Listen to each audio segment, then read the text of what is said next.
Baghdad में rocket हमलों की नई लहर सामने आई। एयरपोर्ट के पास अमेरिकी बेस पर हमला किया गया।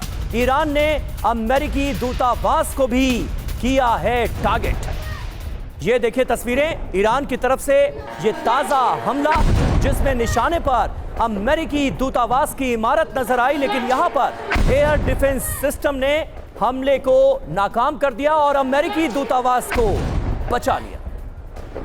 और बगदाद में ईरान का ड्रोन अटैक, अल रशीद होटल पर सटीक हमला किया गया है, सटीक निशाना साधा गया है। ड्रोन से ऊपरी मंजिल पर धमाका भी होता है। हमले के वक्त अमेरिकी राजनयिक मौजूद थे, ये जानकारी मिल रही है।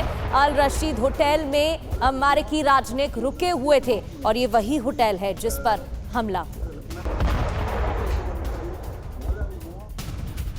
और इस बीच एक महत्वपूर्ण खबर आ रही है। जेरूसलम में चर्च पर गिरा है मिसाइल का टुकड़ा। मिसाइल के टुकड़े से चर्च की बिल्डिंग क्षतिग्रस्त हुई है। ये देखिए तस्वीरें। हमले में किसी के हताहत होने की खबर नहीं है। और एक और बड़ी खबर, यूएसएस जेराल्ड फोर्ड की सऊदी अरब में तैनाती पर ईरान भड़क उठा है। ईरान ने सऊदी अरब में 70 से ज्यादा ड्रोन दागे हैं। सऊदी अरब का दावा, ईरान के 70 ड्रोन नष्ट किए गए। सऊदी अरब के जिद्दा पोर्ट पर जेराल्ड फोर्ड तैनात है और इसी तैनाती के बाद ईरान नाराज है, भड़क उठा है। सऊदी अरब ने दावा किया है और दावा करते हुए ये बात कही है कि ईरान के 70 ड्रोन नष्ट किए गए हैं।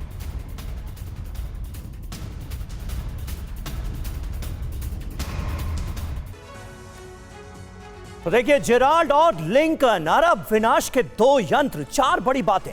ईरान के टारगेट पर अमेरिकी एयरक्राफ्ट कैरियर है। यूएस ने एयरक्राफ्ट कैरियर को हॉर्मुज से हटाया। यूएसएस जेराल्ड फोर्ड सऊदी अरब में तैनात कर दिया गया है। इसके अलावा यूएसएस अब्राहम लिंकन को 1000 किलोमीटर दूर भेज दिया गया है। खतरा इतना है, ईरान का क्या कर रहा है? सऊदी अरब में ड्रोन मिसाइल से विनाशक हमले कर रहा है ईरान। 12 घंटे में सऊदी अरब ने 70 ड्रोन इंटरसेप्ट किए। जेद्दा पोर्ट पर जेराल्ड की तैनाती से ईरान बहुत नाराज है। एयरक्राफ्ट कैरियर टारगेट क्यों किए जा रहे हैं, यह भी समझिए। अब्राहम लिंकन और जेराल्ड ईरान के लिए बड़ा खतरा है। खर्ग द्वीप और होर्मुज में ये बड़े ऑपरेशंस को अंजाम दे सकते हैं और यही वजह है कि अब इन युद्धपोतों को, इन एयरक्राफ्ट कैरियर्स को दूर भेजा गया है। मनीष झा हमारे साथ तेल अवीव से मौजूद हैं। मनीष, एक तो पहले आप, क्योंकि खुद वॉर जोन में मौजूद हैं, तेल अवीव में मौजूद हैं, इसलिए हमें यह भी बताइएगा कि वहां पर ईरान के हमलों का ताजा असर क्या देखा जा रहा है, और साथ ही साथ ये जो एयरक्राफ्ट कैरियर्स हैं, इन्हें ईरान की जद से दूर पहुंचाने की ये कोशिश अमेरिका की तरफ से क्यों की जा रही है? खतरा कितना बढ़ गया है इन बड़े बड़े युद्धपोतों के लिए?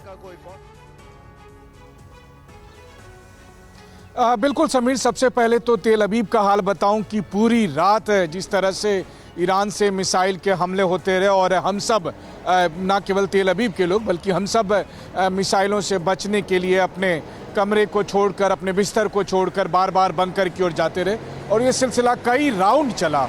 और उस बीच में हमने देखा आसमान में ईरान के मिसाइलों को आते हुए, उनको इंटरसेप्ट करने की कोशिश। बल्कि एक नया चीज़ आज की रात मुझे दिखा कि कई बार तो सायरन बजने से पहले ही मिसाइल आसमान में पहुंच चुके थे, या फिर सायरन उसके बाद बजा, या फिर सायरन बजने के बाद दोबारा मिसाइल पहुंच गया और सायरन नहीं बज पाया। तो ऐसा लग रहा है कि ईरान के बहुत सारे मिसाइल को अर्ली वार्निंग सिस्टम डिटेक्ट नहीं कर पा रहे हैं। और अगर ऐसा हो रहा है और अगर रिपीट ऐसा होता रहेगा तो फिर ऐसे में तबाही ज़्यादा होने की गुंजाइश है। हालांकि अभी तक वैसा कोई मानवीय क्षति नहीं हुई है, लेकिन हाँ, जहाँ पर मिसाइल के मलबे गिरते हैं या जहाँ डायरेक्ट होता है, हिट होता है, वहाँ तो क्षति हो ही रही है। लेकिन जो बात आप कह रहे हैं एयरक्राफ्ट कैरियर के ईरान से दूर भेजने का, तो देखिए सीधी सी बात है कि आज की तारीख में हम सब देख रहे हैं कि अमेरिका किस तरीके से ईरान को घेराबंदी करने के चक्कर में खुद फंस चुका है। और वैसी स्थिति में वो ये रिस्क लेना नहीं चाहता कि एयरक्राफ्ट कैरियर आसपास रहे, ताकि ईरानियन ड्रोन या ईरानियन मिसाइल या फिर सी ड्रोन जो है जो ईरान के पास मौजूद है उसके जरिए एयरक्राफ्ट कैरियर को निशाना बनाया गया। क्योंकि अगर गलती से ऐसी घटना घट गई, जैसा कि ईरान के तत्कालीन सुप्रीम लीडर अयतुल्ला अली खamenei ने कहा था कि इस समंदर में हो सकता है कि आपका एयरक्राफ्ट कैरियर डूब जाए।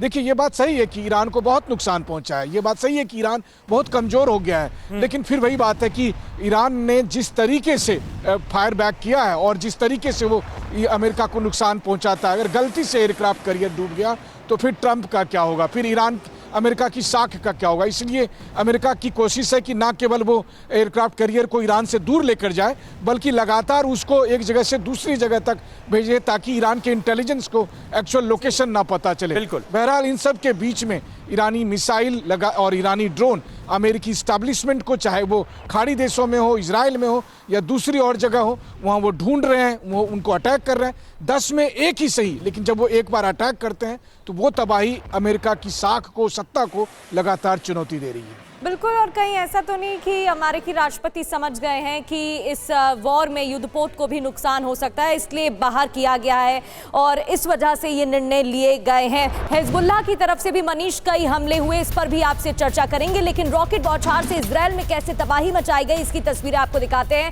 रॉकेट गिरने से नहारिया इलाके में आग लगी है, हिजबुल्लाह ने रिहायशी इलाके पर रॉकेट दागे हैं, तस्वीरें आपके सामने। तो रॉकेट बौछार की गई, इजराइल में तबाही मचाई गई। और ईरान के हमले से दक्षिणी इराक में भी कोहराम मचा है। ड्रोन से ऑयल फील्ड को टारगेट किया गया है। मजून ऑयल फील्ड में धमाके हुए और इससे दहशत फैल गई। जान बचाकर भागते नजर आए यहां पर लोग। एक और बड़ी जानकारी, ईरान का अमेरिकी बेस पर बड़ा मिसाइल अटैक, हाइपरसोनिक और बैलिस्टिक मिसाइल से अटैक किया गया। अमेरिकी बेस पर फतेह मिसाइल से हमला किया गया है। ईरान ने गदर और इमाद मिसाइल से भी हमला किया है। इजराइल पर फतेह और गदर मिसाइल से अटैक किया गया है। फतेह 2 मिसाइल का इस्तेमाल तो ईरान कर ही रहा था। और अब एक और बड़ी खबर, दुबई में हमले का सबसे नया वीडियो आपको दिखा रहे हैं, तस्वीरें आपको दिखाएंगे, लेकिन जानकारी ये कि तेल टैंक पर ईरानी ड्रोन का हमला देखिए। इससे पहले इसी तरह से फ्यूल रिफाइनरी पर अटैक किया गया था, फ्यूल टैंकर्स पर अटैक हुए। और एक और बड़ी खबर, ये तस्वीरें देखिए, जो कल हमले हुए हैं उससे जुड़ी अब तस्वीरें सामने आने लगी हैं। सबसे पहले TV9 भारतवर्ष पर आपको दिखा रहे हैं।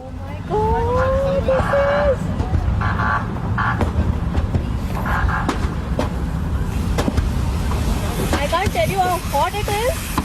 Someone close the window. Dubai में कल हमला हुआ था और उसकी अब ये तस्वीरें देखिए, कितनी भीषण आग यहां पर लगी। इस हमले के बाद कैसे तबाही मचाई गई। और ये दुबई की तस्वीरें है, वो दुबई जिसे शांति के लिए जाना जाता है, वहां पर किस तरीके से ईरान की तरफ से हमले किए जा रहे हैं। ना सिर्फ शांति बल्कि दुनिया के सबसे सेफ सिटीज में दुबई की गिनती होती थी, लेकिन पहली बार इस जंग में 18 दिनों की सबसे ज्यादा हाहाकारी तस्वीर जो दुबई से सामने आई है वो इस वक्त आप देख रहे हैं। और फिर अब ये जो हमलों की तस्वीरें सामने आ रही हैं उससे साफ पता चल रहा है कि आक्रामक तरीके से ईरान की तरफ से हमले किए जा रहे हैं। एक और बड़ी खबर, हमलों को रोकने के लिए सीरैम की तैनाती, बगदाद में अमेरिका ने सीरैम को तैनात किया है। ईरानी ड्रोन अटैक के खिलाफ सीरैम का इस्तेमाल किया गया। यूएस एम्बेसी पर ईरान ने ड्रोन अटैक यहां पर किया। तो ये तस्वीरें आपके सामने हैं, सीरैम की तैनाती, सीरैम सिस्टम तैनात यहां पर किया गया है क्योंकि ड्रोन अटैक यूएस एम्बेसी पर ईरान की तरफ से किया गया।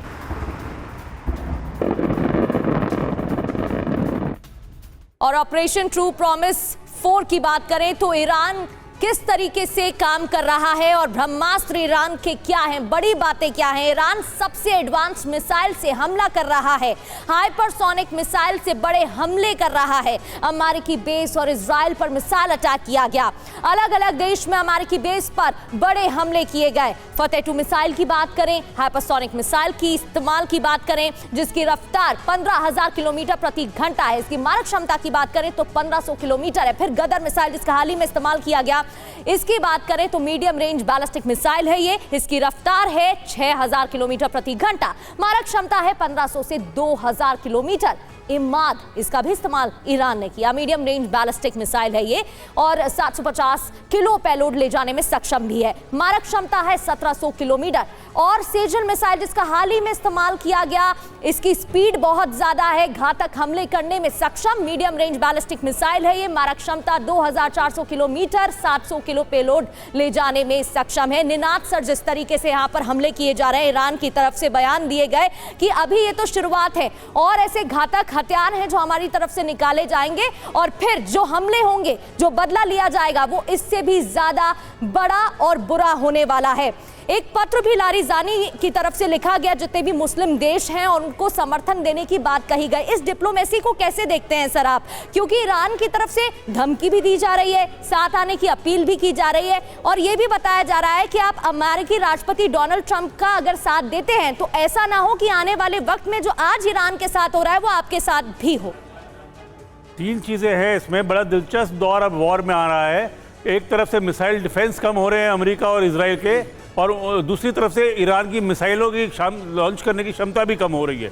देखना यह है कि कब तक बाकी के अरब देश चुप रहेंगे, कब तक वो पनिशमेंट लेते रहेंगे बिना ईरान को अटैक करे। पर अरब देशों के पास एक दिक्कत है कि वो इजराइल के साथ मिलके ईरान के अगेंस्ट अटैक नहीं कर सकते, क्योंकि उनकी जनता ये एक्सेप्ट नहीं करेगी। पर एक लिमिट होती है जब तक आप पनिशमेंट ले सकते हो। मेरे को ये लगता है कि ईरान को एक बहुत ज़्यादा खतरा आगे आ सकता है अगर उनकी मिसाइल की क्षमता, जैसे हम देख रहे हैं हर रोज़ वो पहले हफ्ते में हर रोज़ 40 मिसाइलें लॉन्च कर रहे थे, इस बार वो 12 पे आ गए हैं। तो क्या वो और आपने सिंजल मिसाइल अभी आपने अपने व्यूअर्स को दिखाया, वो एक सॉलिड फ्यूल्ड मिसाइल है, उसको लॉन्च करने में देर लगती है। लिक्विड फ्यूल मिसाइल जल्दी लॉन्च होते हैं, तो अब वो सॉलिड फ्यूल पे आ गए हैं। उनकी क्षमता कितने देर तक चलती है, उससे नेक्स्ट फेज ऑफ वॉर में क्या बाकी के अरब देश एंटर करते हैं वो डिटरमिन होगा। ठीक बात है। और अभी जो स्थितियां नजर आ रही हैं और अमेरिका का जो रुख नजर आ रहा है, साफ तौर पर ईरान की तरफ से जो दबाव बनाने की कोशिश की गई है उसका असर दिखता है। वहीं ईरान से हमले की 57वीं लहर जारी की गई है। अमेरिकी ठिकानों पर रात भर हमले हुए, इजरायली कब्जे वाले इलाके पर अटैक किए गए। ये तस्वीरें आप देखिए, ईरान से हमले की नई लहर लॉन्च की गई है। बैलिस्टिक मिसाइलें किस तरह से तबाही मचाती हुई नजर आ रही हैं। और पश्चिमी ईरान में इजरायल की बमबारी जारी है। पश्चिम ईरान की तस्वीर भी आपको दिखाते हैं जहां इजरायल की तरफ से एयर स्ट्राइक की गई। इधर इमादान में IRGC हेडक्वार्टर पर टारगेट किया गया। बमबारी के बाद धुएं का गुबार दिखाई दिया। और बड़ी खबर यह है कि ईरान लंबे युद्ध के लिए तैयार है। ईरानी संसद के स्पीकर ने खुद यह दावा किया है, कहा है कि हमारे पास मिसाइल और ड्रोन का बड़ा भंडार मौजूद है। ईरान लंबी जंग के लिए तैयार है।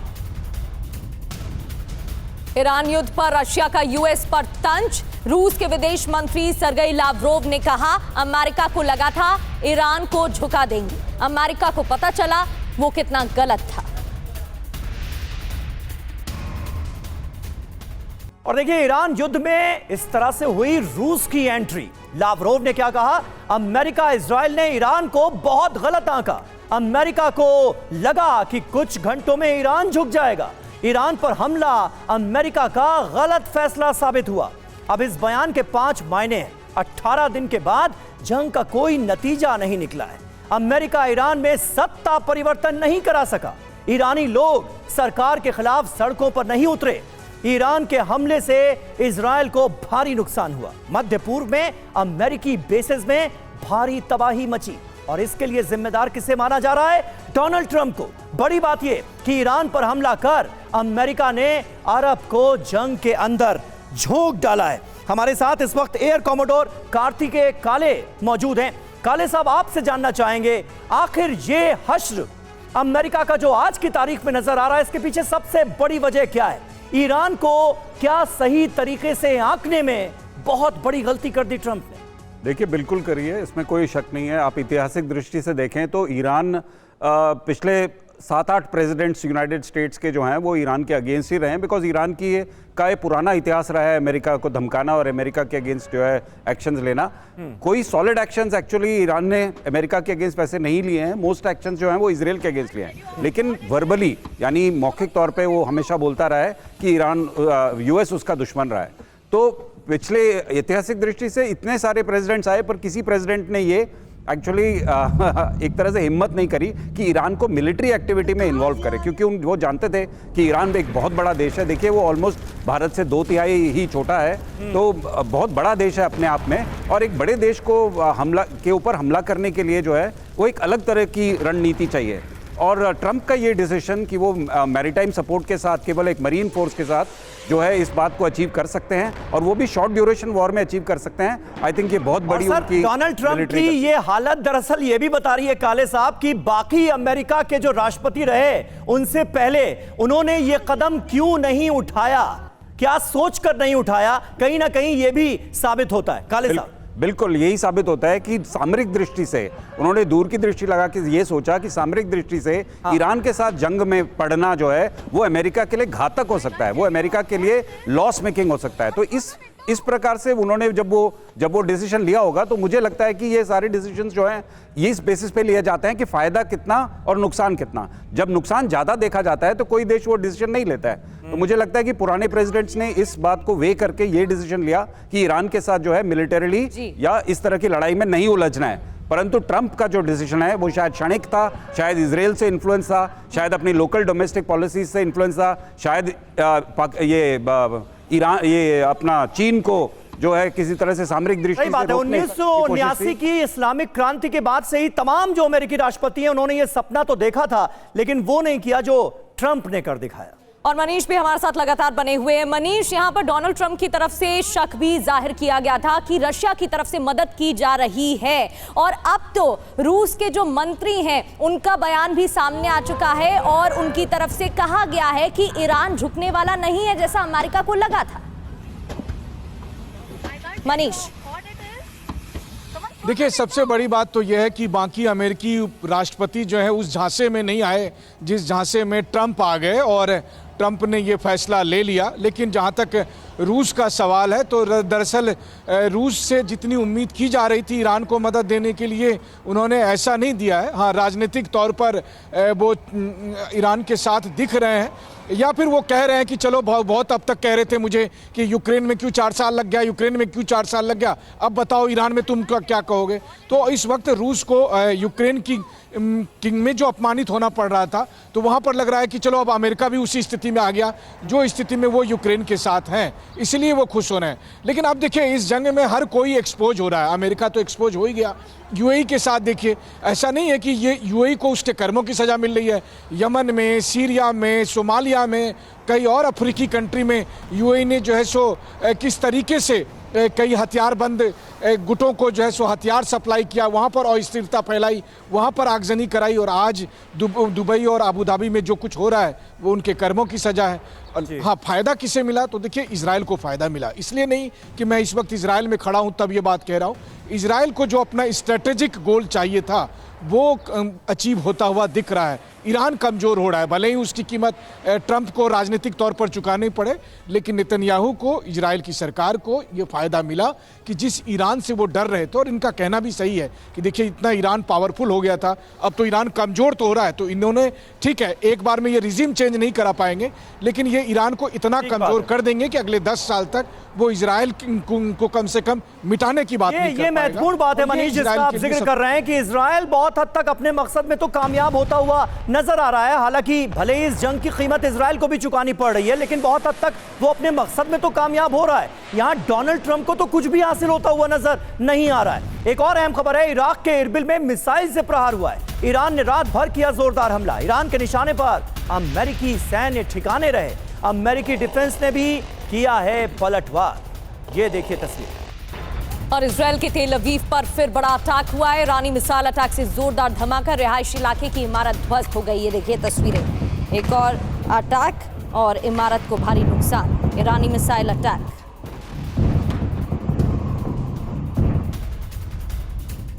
और अहम खबर, ईरान युद्ध पर राष्ट्रपति ट्रंप का बड़ा दावा। ईरान के 7,000 ठिकानों पर अब तक हमने हमले किए। ईरान के मिसाइल अटैक में 90% की कमी आई है। 95% ड्रोन अटैक में भी कमी आई है, ये दावा किया है डोनाल्ड ट्रंप ने। सुनिए जरा।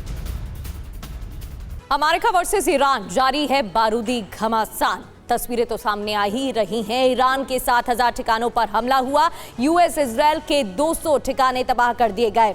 इधर अमेरिका की बात करें तो बैलिस्टिक मिसाइल अटैक में 90% की कमी आई है। ईरान की बात करें तो 4 थार्ड सिस्टम तबाह किए गए हैं। अब दोनों की तरफ से कैसे हमले हुए, क्या शक्ति देखने को मिली? ड्रोन हमलों में 95% की कमी आई है। 18 military ship, oil tankers target पर ईरान की तरफ से इस दौरान लिए गए हैं। 100 से ज्यादा नौसैनिक जहाज डुबोए, अमेरिका का दावा। इजराइल पर 3,600 ड्रोन हमले ईरान की तरफ से किए गए, ये भी दावा ईरान ने किया। और वहीं इस जंग के बीच फिनलैंड के राष्ट्रपति की भारत से अपील। ईरान जंग खत्म कराने में भारत मदद करे। हमले से पहले नेटो देशों से कोई चर्चा नहीं की गई। हमले के बाद नेटो देशों से चर्चा की गई। इस बात का जिक्र फिनलैंड की तरफ से किया गया है। तो दुनिया में जब भी कोई शांति की कल्पना करता है तो दुनिया में इकलौता ऐसा मुल्क है जो जहन में सबसे पहले आता है, और वो है भारत। फिनलैंड भारत को याद कर रहा है कि इस स्थिति से निजात दिलाई जा सके दुनिया को। तमाम खास मेहमानों का शुक्रिया अदा करना चाहेंगे।